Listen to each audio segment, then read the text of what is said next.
Assalamualaikum warahmatullahi wabarakatuh. Nama saya Jawara Rik Atila. Ya, saya di sini akan menganalisis patung Dewa Ruci pada budaya Bali. Nah, ini adalah bentuk dari patung Dewa Ruci. Struktur patung Dewa Ruci.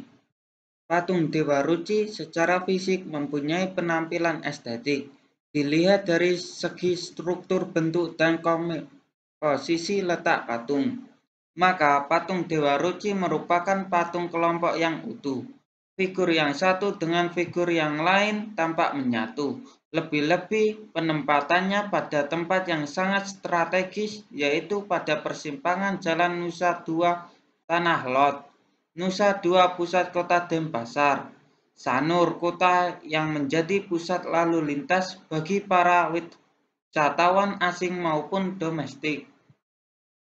Secara struktural, penampilan patung Dewa Ruci menampakkan aspek keindahannya dari segala sudut pandang berdasarkan kepaduan dan keterjalinan antara figur yang satu dengan figur yang lain dalam membentuk kesatuan makna dan kesatuan estetika patung. Kesatuan makna terletak bagaimana jalinan konsep cerita yang tertuang dalam estetika patung ini, yang tidak hanya mempertimbangkan aspek filsafat namun juga aspek etika.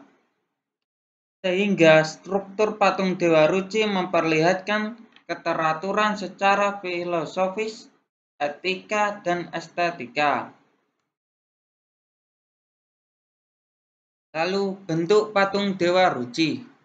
Patung Dewa Ruci terdiri dari 4 figur utama, sehingga secara struktur sesuai etika sosio-kosmis yang berlaku, yaitu paling atas ditempatkan figur Dewa Ruci atau Nawa Ruci yang diidentikan dengan Acintya dalam posisi memperhatikan sepak terjang Sang Bima melawan naga Neburnawa atau naga Baruna. Di bawah Dewa Ruci ditempatkan figur Sang Bima dalam posisi dililit oleh naga Neburnawa atau naga Baruna yang sedang marah karena Sang Bima bersikeras ingin masuk Samudra Selatan.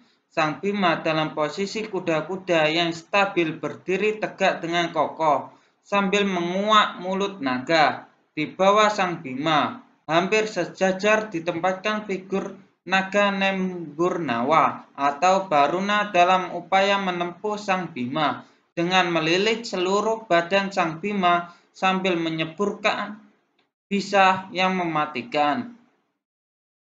Dan paling bawah ditempatkan figur gelombang air, gelombang samudra dengan kolam air mancur yang menggambarkan suasana riuhnya Samudra Selatan pada saat terjadi perkelahian antara Sang Bima dengan naga Nemburnawa atau naga Baruna. Lalu, fungsi patung Dewa Ruci. 1. Fungsi sakral. Ramseyer tahun 1977 menguraikan, seni sakral pada dasarnya adalah satu bagian dari warisan tradisi budaya yang meliputi berbagai jenis kesenian yang dianggap sakral atau diyakini memiliki kekuatan spiritual atau masyarakat pendukungnya. Di lingkungan budaya Bali, seni sakral mempunyai fungsi yang amat penting. Di dalam kehidupan spiritual masyarakat Hindu Bali, fungsi sakral ini berkaitan dengan kehidupan masyarakat Bali yang bernafaskan agama Hindu. Sepanjang kedudukan seni budaya masih kuat dalam kehidupan keluarga dan masyarakat Bali. Dalam upacara-upacara dari kelahiran sampai mati masih kokoh, maka seni budaya akan selalu hidup dan merakyat. 2. Fungsi ritual atau acara. Menurut Widya, sesungguhnya sejak zaman prasejarah, mulai dari bentuk yang paling sederhana, patung difungsikan sebagai simbol roh nenek moyang, atau media pemujaan. Oleh karenanya, banyak ditemukan peninggalan patung sederhana yang berasal dari masa megalitik pada tempat-tempat suci seperti di pura.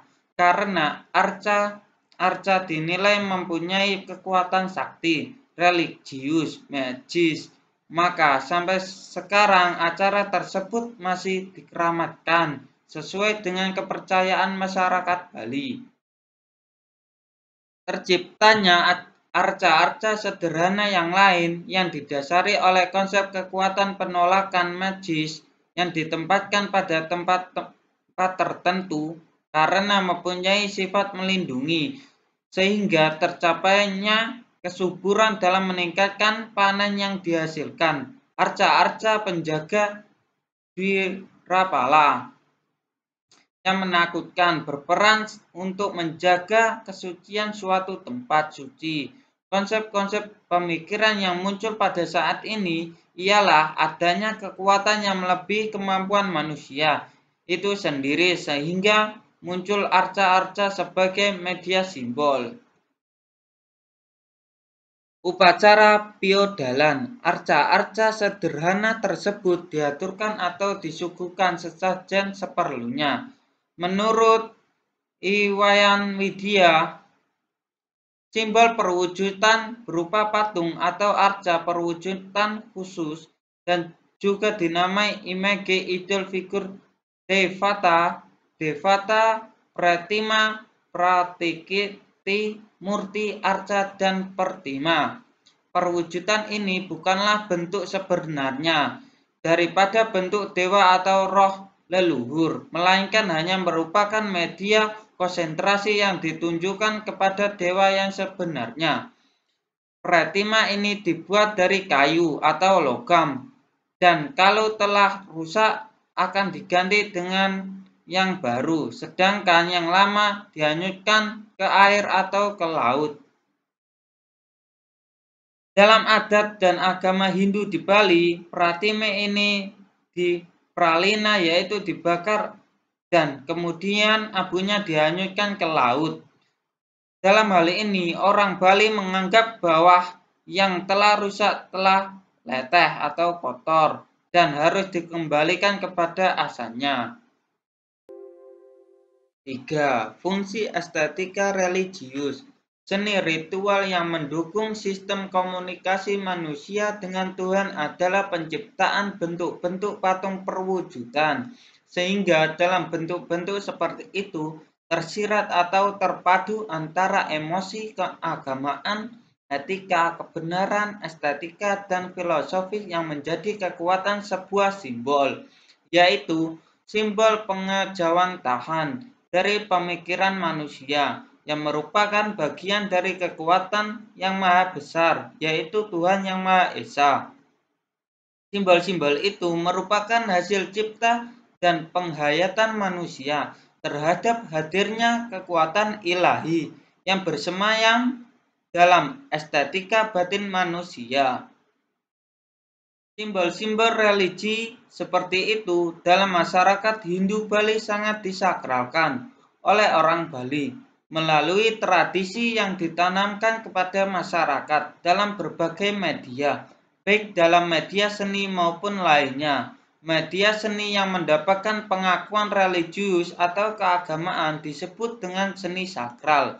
Oleh karena disebut dengan seni sakral, maka atribut yang disandangkan pun terbawa oleh kesakralannya. 4. Fungsi sekuler.